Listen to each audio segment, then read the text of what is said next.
Wings of Fire, an autobiography, APJ Abdul Kalam with Arun Tiwari. Creation. Dr. Brahm Prakash helped me endure this difficult period. In practice, Dr. Brahm Prakash employed the frontline damage control principle. Just get the fellow home alive. He'll recover. He drew the entire SLV team close and demonstrated to me that I was not alone in my sorrow at the SLV-3's failure. All your comrades are standing by you, he said. This gave me vital emotional support, encouragement, and guidance. A post-flight review conducted on 11 August 1979 was attended by more than 70 scientists. A detailed technical appraisal of the failure was completed. Later, the post-flight analysis committee headed by S.K. Adityan pinpointed the reasons for the malfunction of the vehicle. It was established that the mishap occurred because of the failure of the second stage control system. No control force was available during the second stage flight, due to which the vehicle became aerodynamically unstable, resulting in altitude and velocity loss. This caused the vehicle to fall into the sea even before the other stages could ignite. Further, in-depth analysis of the second stage failure identified the reason as the draining of a good amount of red fuming nitric acid RFNA used as the oxidizer for the fuel power at that stage. Consequently, when the control force was demanded, only fuel was injected, resulting in zero force. A solenoid valve in the oxidizer tank remaining open due to contamination after the first command at T8 minutes was identified as the reason for the draining of RFNA. The findings were presented to Professor Dhawan at the meeting of top ISRO scientists and were accepted. Everybody was convinced by the technical cause and effect sequence presented, and there was a general feeling of satisfaction about the whole exercise of failure management measures taken. I was still unconvinced though and felt restless. To me, the level of responsibility is measured by one's ability to confront the decision-making process without any delay or distraction. On the spur of the moment, I stood up and addressed Professor Dhawan.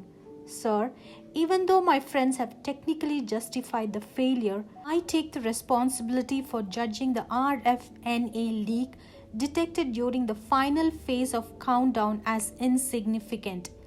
As a mission director, I should have put the launch on hold and saved the flight if possible. In a similar situation abroad, the mission director would have lost his job. I therefore take responsibility for the SLV-3 failure.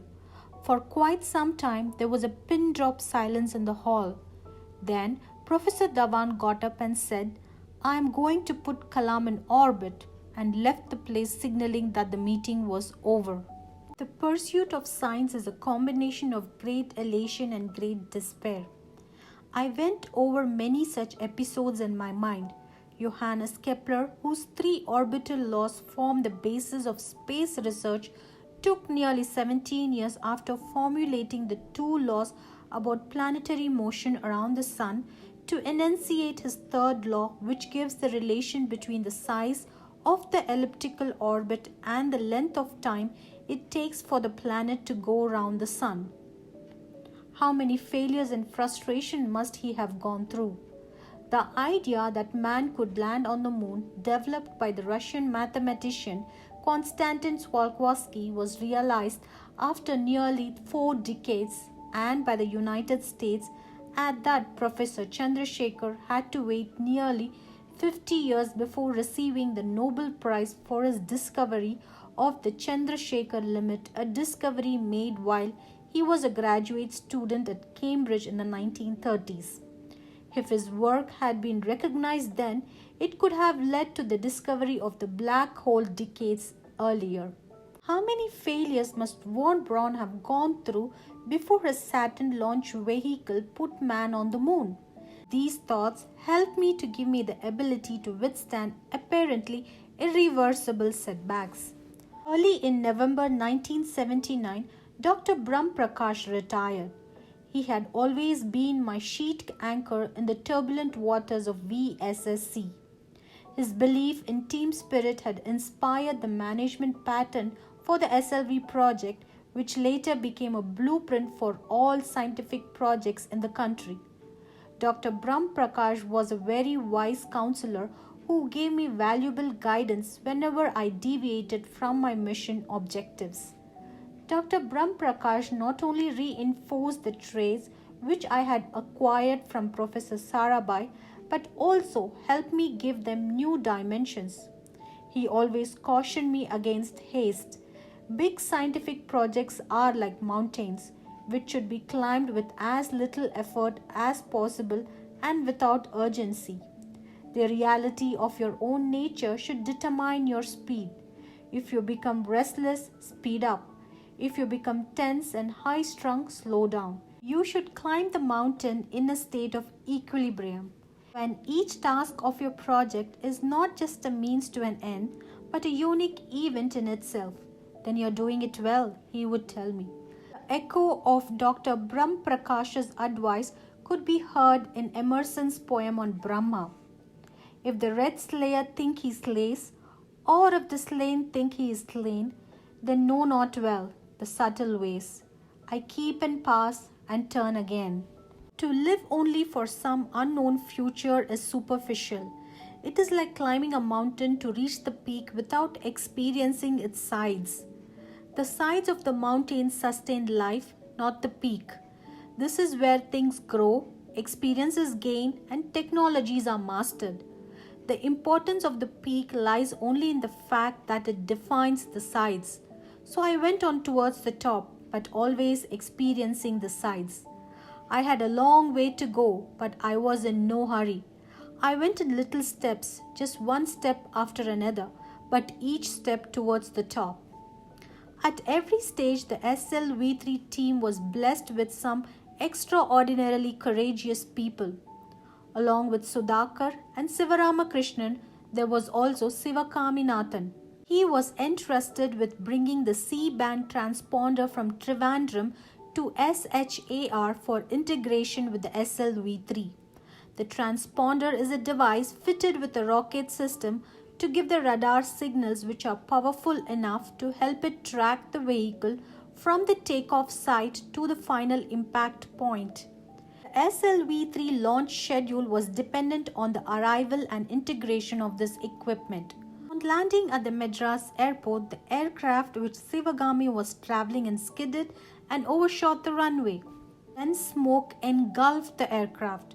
Everyone jumped out of the aircraft through emergency exits and desperately fought to save themselves, all except Sivagami, who stayed in the aircraft till he removed the transponder from his baggage. He was among the last few persons, the others being mostly aircraft crew, to emerge from the smoke, and he was hugging the transponder close to his chest. Another incident from those days that I recall clearly relates to Professor Dhawan's visit to the SLV3 assembly building. Professor Dhawan, Madhavan Nair and I were discussing some finer aspects of the SLV3 integration. The vehicle was kept on the launcher in a horizontal position. When we were moving around and examining the readiness of the integrated hardware, I noticed the presence of big water ports for extinguishing fire in case of an accident. For some reason, I felt uncomfortable at the sight of the ports facing the SLV3 on the launcher. I suggested to Madhavan Nair that we could rotate the port so that they were apart by a full 180 degree. This would prevent the freak possibility of water gushing out and damaging the rocket. To our surprise, within minutes of Madhavan Nair getting the ports reversed, powerful water just gushed out of the ports. The vehicle safety officer had ensured the functioning of the firefighting system without realizing that it could have wrecked the entire rocket. This was a lesson in foresight. Or did we have divine protection? On 17 July 1980, 30 hours before the launch of the second SLV3, the newspapers were filled with all kinds of predictions. One of the newspapers reported The project director is missing and could not be contacted.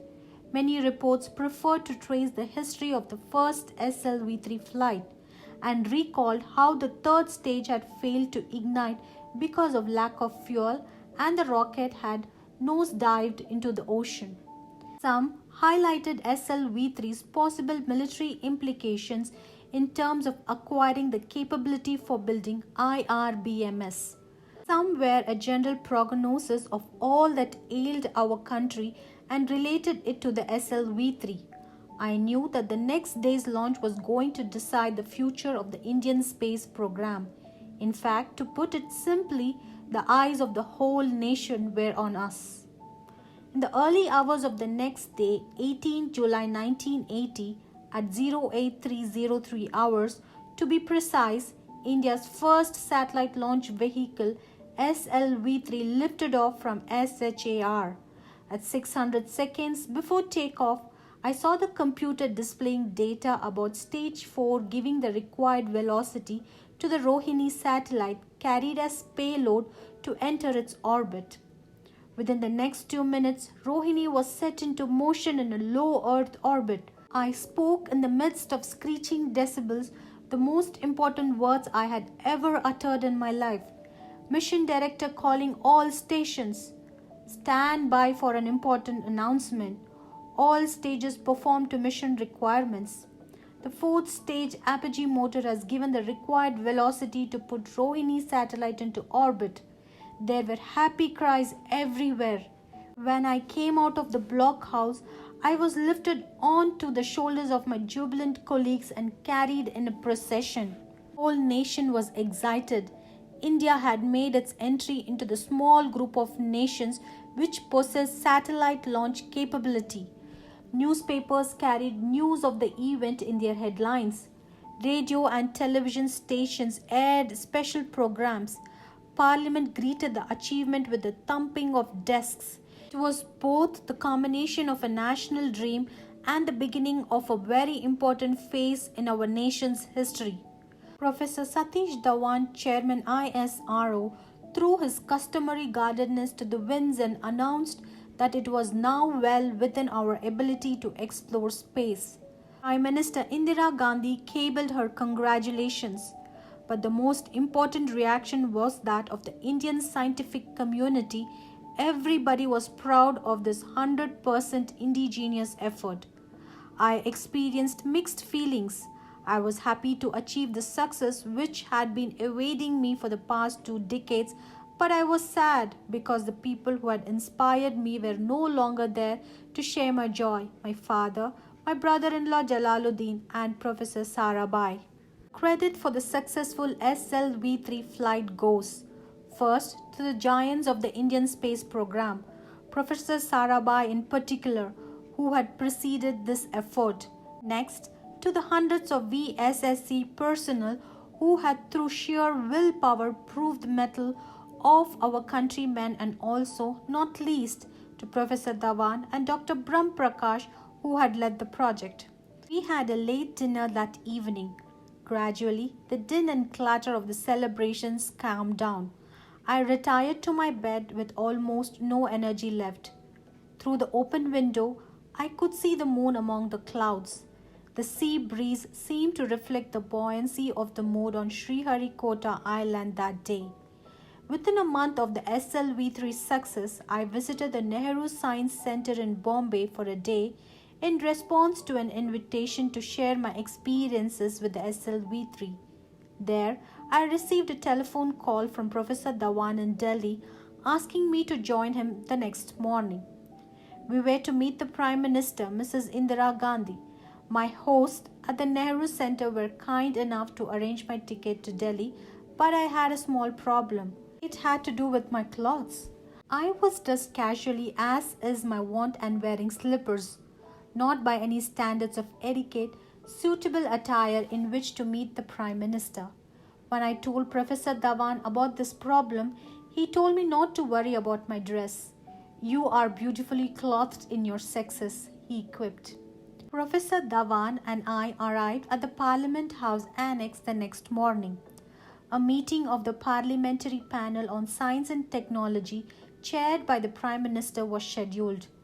There were about 30 members of the Lok Sabha and Rajya Sabha in the room, which was lit by a majestic chandelier. Professor M.G.K. Menon and Dr. Nag Chaudhary were also present. Srimati Gandhi spoke to the members about the success of the SLV3 and lauded our achievement. Professor Dhawan thanked the gathering for the encouragement given by them to space research in the country and expressed the gratitude of the ISRO scientists and engineers. Suddenly, I saw Srimati Gandhi smiling at me as she said, "Kalam, we would like to hear you speak." I was surprised by the request as Professor Dhawan had already addressed the gathering. Hesitantly, I rose and responded, "I am indeed honored to be in this great gathering of nation builders. I only know how to build a rocket system in our country, which would inject a satellite built in our country by imparting to it a velocity of 25,000 km per hour." There was thunderous applause. I thanked the members for giving us an opportunity to work on a project like the SLV3 and prove the scientific strength of our country.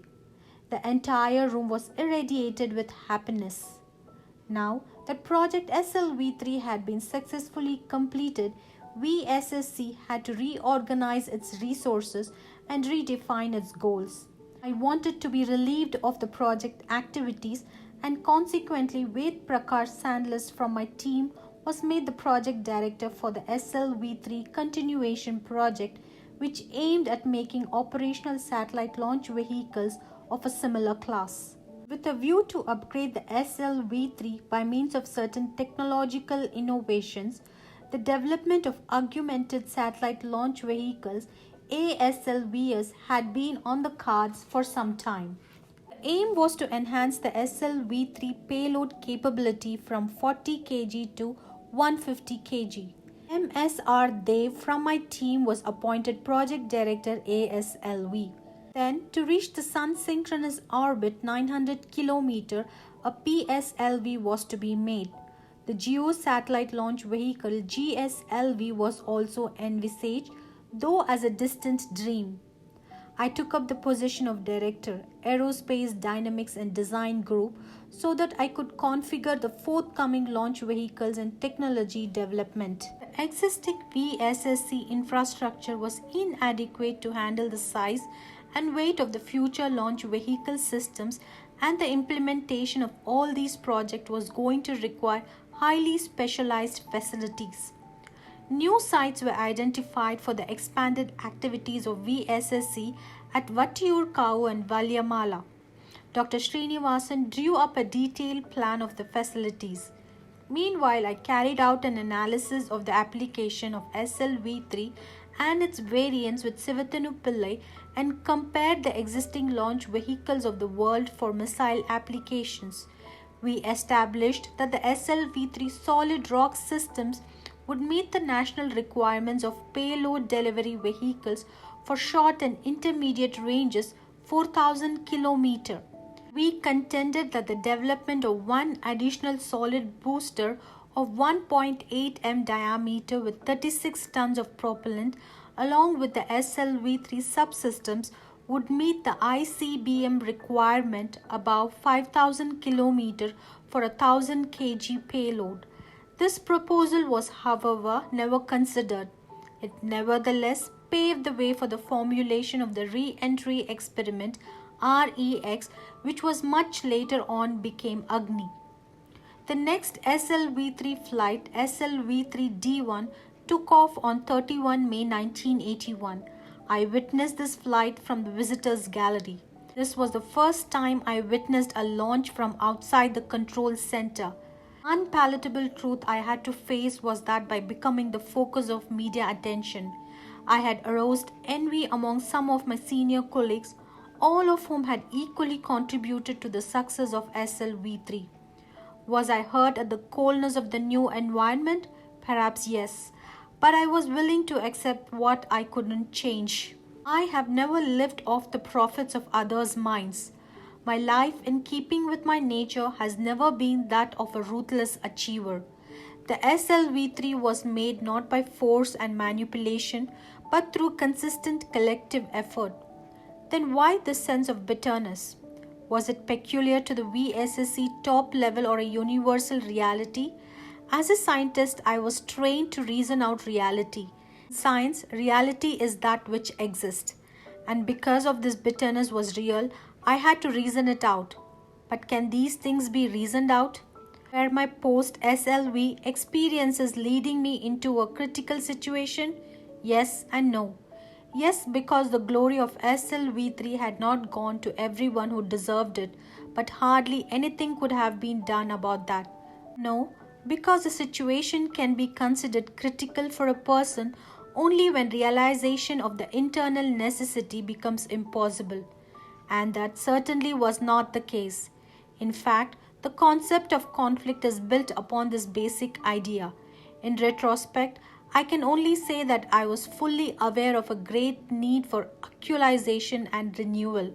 In January 1981, I was invited by Dr. Bhagirath Rao of the High Altitude Laboratory, now the Defense Electronics Applications Laboratory DEAL Dehradun, to give a lecture on the SLV3.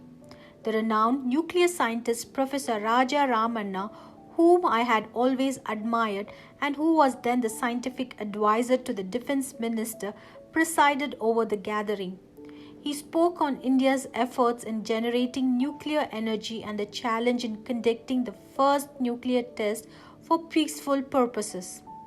As I had been so closely involved with the SLV3, it was natural that I was soon in full spate about it. Later, Professor Raja Ramanna invited me for a private meeting over tea. The first thing that struck me when I met Professor Ramanna was his genuine pleasure at meeting me. There was an eagerness in his talk, an immediate, sympathetic friendliness accompanied by quick, graceful movements. The evening brought back memories of my first meeting with Professor Sarabhai as if it was yesterday. The world of Professor Sarabhai was internally simple and externally easy. Each of us working with him was driven by a single-minded need to create and lived under conditions which made the object of that need directly accessible. Sarabhai's world was a tailor-made to our dreams. It had neither too much nor too little of anything needed by any one of us. We could divide it by our requirements without a remainder. My world by now had no simplicity left in it. It had become an internally complex and externally difficult world. Efforts in rocketry and in achieving the goal of making indigenous rockets were impeded by external obstacles and complicated by internal wavering. I was aware that it required a special effort of the will to sustain my trajectory. The coordination of my present with my past had already been jeopardized. The coordination of my present with my future was uppermost in my mind when I went to have tea with Professor Ramanna. He did not take long to come to the point. The Devil missile program had been shelved in spite of the tremendous achievements made by Narayanan and his team at DRDL. The entire program of military rockets was reeling under a persistent apathy. The DRDO needed somebody to take command of their missile programs, which had been stuck at the drawing board and static test bed stages for quite a while. Professor Ramanna asked me if I would like to join DRDL and shoulder the responsibility of shaping their Guided Missile Development Program GMDP. Professor Ramanna's proposal evoked a mixture of emotions in me.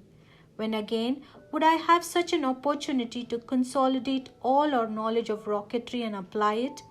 I felt honored by the esteem in which Professor Ramanna held me. He had been the guiding spirit behind the Pokhran nuclear test, and I was thrilled by the impact he had helped create on the outside world about India's technical competence. I knew I would not be able to refuse him. Professor Ramanna advised me to talk to Professor Dhawan on this issue so that he could work out the modalities of my transfer from ISRO to DRDL. I met Professor Dhawan on 14th January 1981. He gave me a patient hearing with his typical penchant for weighing everything carefully to make sure he didn't miss a point. A markedly pleasant expression came to his face. He said, "I'm pleased with your appraisal of my man's work." He then smiled. I have never met anyone with a smile quite like Professor Dhawan's, a soft white cloud. You could picture it in any shape you wanted to. I wondered how I should proceed. Should I formally apply for the post so the DRDL could send the appointment order? I inquired of Professor Dhawan. No, don't pressurize them. Let me talk to the top level management during my next visit to New Delhi, Professor Dhawan said. I know you have always had one foot in DRDO. Now your whole center of gravity seems to have shifted towards them. Perhaps what Professor Dhawan was telling me had an element of truth in it, but my heart had always been at ISRO. Was he real unaware of that? Republic Day 1981 brought with it a pleasant surprise. On the evening of 25 January, Mahadevan, secretary to Professor U.R. Rao, rang up from Delhi to inform me about the Home Ministry announcement about the conferment of the Padma Bhushan Award on me. The next important call was from Professor Dhawan to congratulate me. I felt blissfully elated as it was from my guru. I rejoiced with Professor Dhawan at his receiving the Padma Vibhushan and I congratulated him wholeheartedly. I then rang up Dr. Brahm Prakash and thanked him. Dr. Brahm Prakash chided me for the formality and said, "I feel as if my son has got the award." I was so deeply touched by Dr. Brahm Prakash's affection that I could no longer keep my emotions in check. I filled my room with the music of Bismillah Khan's Shehnai. The music took me to another time, another place. I visited Rameshwaram and hugged my mother. My father ran his caring fingers through my hair. My mentor, Jalaluddin, announced the news to the crowd gathered on Mosque Street. My sister Zohara prepared special sweets for me. Pakshi Lakshman Shastri put a tilak on my forehead. Father Solomon blessed me holding the Holy Cross. I saw Professor Sarabhai smiling with a sense of achievement. The sapling which he had planted 20 years ago had finally grown into a tree whose fruits were being appreciated by the people of India. My Padma Bhushan evoked mixed reaction at VSSC. While there were some who shared my happiness, there were others who felt I was being unduly singled out for recognition. Some of my close associates turned envious. Why do some people fail to see the great values of life because of sadly twisted thought processes? Happiness, satisfaction, and success in life depend on making the right choices, the winning choices. There are forces in life working for you and against you. One must distinguish the beneficial forces from the malevolent ones and choose correctly between them. An inner voice told me that the time had come for a long felt but ignored need for renewal. Let me clean my slate and write the new sums. Were the earlier sums done correctly? Evaluating one's own progress in life is not an easy task. Here, the student has to set his own questions, seek his own answers, and evaluate them to his own satisfaction. Judgment aside, 18 years at ISRO was too long a stay to leave without pain. As for my afflicted friends, the lines by Lewis Carroll seemed very appropriate. You may charge me with murder or want of sense. We are all of us weak at times, but the slightest approach to a false pretense was never among my crimes. End of creation.